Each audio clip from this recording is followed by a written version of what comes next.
اپنے امور کو منتشر مت رکھنا۔ امت اسلامیہ کے لیے یہ خاص نصیحت ہو سکتی ہے، اس لیے کہ ہمارے اکثر امور جو ہیں، ہمارے چھوٹے چھوٹے معاملات گھروں سے لے کر حکومتوں تک سارے منتشر ہیں، ہمارے کاموں میں نظم و ضبط نہیں ہے۔ فرمایا نظم و ضبط پیدا کرو، وصلاح ذات بینکم، اگر دو افراد جھگڑ پڑتے ہیں تو ان کے درمیان صلح کی کوشش کرو۔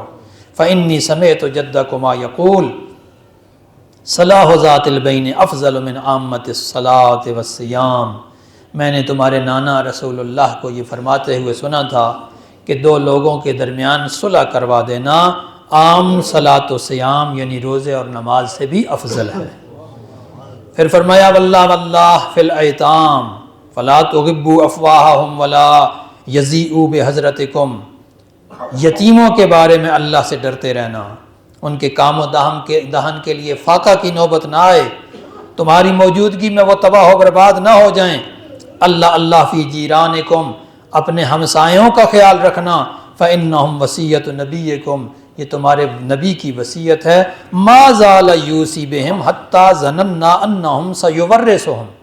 امیر المومنین فرماتے ہیں کہ پیغمبر خدا نے اپنے پڑوسیوں کے بارے میں اتنی زیادہ وصیت کی، اتنی زیادہ تاکید کی کہ ہمیں یہ گمان ہونے لگا کہ کہیں پڑوسیوں کو ہماری میراث میں ہی حصہ دار نہ بنا دے۔